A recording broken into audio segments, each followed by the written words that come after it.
Iran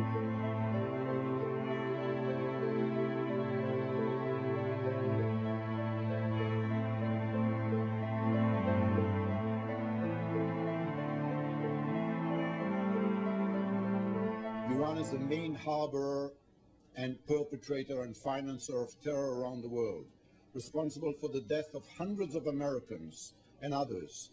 And we have to put a stop to allowing Iran to play the clock, to defy the world and to mock the world, and to keep asking, do they mean it? Is it for real? Are they serious?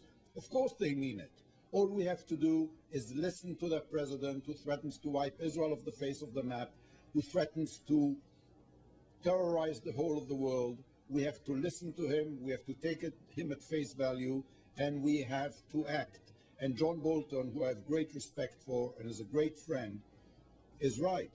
Sanctions do not work. Further sanctions will not work. We've given Iran enough time and enough chances. So I'm sure that I'm not the only one who has been hearing about wars and rumors of wars on TV, the news, the internet. Every fucking time one of these right-wing, Israeli ass-kissing, corporate-loving, fascism in disguise, constitution-abusing, rightist assholes opens their fucking mouth on TV recently, it seems that something is coming out about Iran being a menace and how we need to help defend poor little Israel, and how that Israel is, what is that catchphrase they always use? Israel has a special alliance, or that they have a special security connection or special security interests to be an ally with the United States. For those of you who don't know why that we're over there in Iraq and Afghanistan, what's the lowest common denominator between Iraq and Afghanistan? Oh yeah, that they are, or they were, militant anti-Israeli Muslim regimes who was perceived as a threat by Israel. This is the lowest common denominator in everything. And if you watch Fox News or even CNN, it's obvious that Israel is running the show. It's obvious that Israel is behind the scenes telling them what to do. Every single right-wing commentator, Sarah Palin, it doesn't matter who they are. Every single right-wing commentator is kissing the ass of Israel.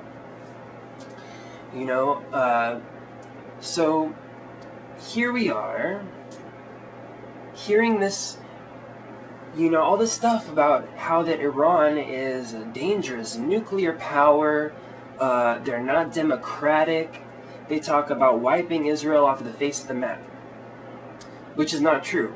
He said that Israel needs to be removed from the pages of time or something like this, and he was just talking about the nation of Israel. And even if he was, so what? Israel, you're an invalid state. You have no right to be there. I don't care if that you had certain affiliation to that land in biblical times and you say that your book gave it to you. I really don't care. You have no right to set up an independent state on top of a state that already existed. If you wanted to go there and live and make Palestine your home and the people there were welcoming as they were, hey, no problem. But you white-skinned Ashkenazim, you white-skinned Jews, you're not from Africa. Let me say this again. White-skinned Jews are not from Africa. Okay? Palestine is Africa. So, there's a certain group of Jews who seem to be owning the media. It's a friggin' stereotype. It's a cliche to say that the Jews own the media. Jews own the media. Well, you go and look up exactly who owns the major media corporations. You will find that they are Jewish. So why are we hearing all this hype about Iran? Why are we hearing all this fear-mongering about Iran? We said earlier that Iran, they have nuclear weapons. a militant anti-Israeli regime that wants to wipe them out off the face of the map, and they're not democratic. Well, let's see. Israel is actually the one country in the world who has nuclear weapons pointed at all major European cities, all major cities in the area. These nuclear weapons that Israel has, they don't declare them. They don't let inspectors in. They're the most dangerous rogue state in the world. Democratic. Kiss my ass, Israel, if you think that you're democratic. You know, the way that you handled that Arab MK member of Knesset who was, I believe, involved with the Gaza flotilla in some way, just goes to show you. You know, there are people in the Israeli Knesset who were arguing to take away all of her powers, and they punished her for daring to show an opinion counter to the Israeli state. So you're going to call that democratic? Not to mention that your entire country is completely one-sided to make a certain subclass of people into a servient slave race and to elevate another class of people above them? You're not democratic, Israel. You're not even fair. You know, I was watching a news story about these Palestinians that were working in Israel, and they were paying taxes, and they were not even receiving services for the taxes they were paying. Israel, you're not democratic. You're hiding nuclear weapons, and you have a militant anti-Iranian regime. You have a militant anti-Arab regime that talks about wiping Iran off the face of the map, that talks about destroying Iran. How are you any better than the Iranian regime? I'm not defending the Iranian regime. What happened last year with the whole revolution, how they squashed it, was just fucking disgusting. It was disgusting. It was so close too. Those kids in Iran almost took their country back. You know, I'll bet that, I think I remember hearing that the Revolutionary Guard people were already getting their plane tickets ready. They're getting ready to flee the fucking country. You were this close, Iran. So, why is it that we keep hearing all this warmongering? It's obvious that Israel is feeling threatened. Because if Iran has nuclear capacity, then all of a sudden, Israel is not the sole nuclear belligerent in the area, and that's what it wants. There's a quote from Moshe Dayan that says, Israel must behave like a mad dog. Israel must behave like a rabid mad dog. That's exactly what they've been behaving like. You know, the Gaza flotilla, you go out there and launch a military attack on an unarmed group of, even if they had some slingshots or what the fuck ever. I don't even believe that nonsense. You went out and attacked civilians on open water, you do behave like a mad dog. You can't behave like a mad dog. You know, your ally is America. Your ally is supposed to be the West. And you're behaving like a belligerent from the Middle East. Okay, enough on that. The reason is obvious. The reason is clear.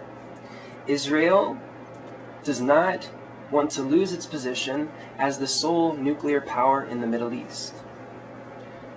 And that is the only reason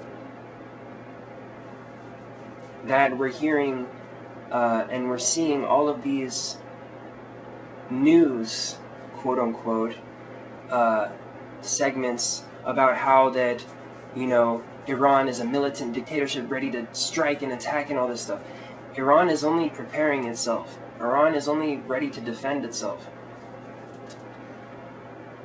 I hail the rise of another superpower in the area. There needs to be a balance there. Just like there was a balance struck between America and Moscow, or Russia, there needs to be a balance struck between Israel and another power which can cause it to chill out a little bit, cause it to make some intelligent decisions instead of just acting as if it owned the area.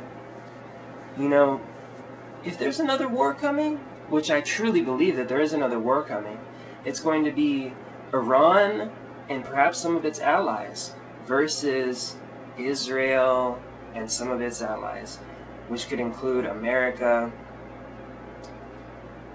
Turkey. But Iran, if Iran's allies step in, Russia, China, I mean, Jesus Christ, look at what's happening. Don't fall for the illusion that Iran is the threat here. Israel is the threat here.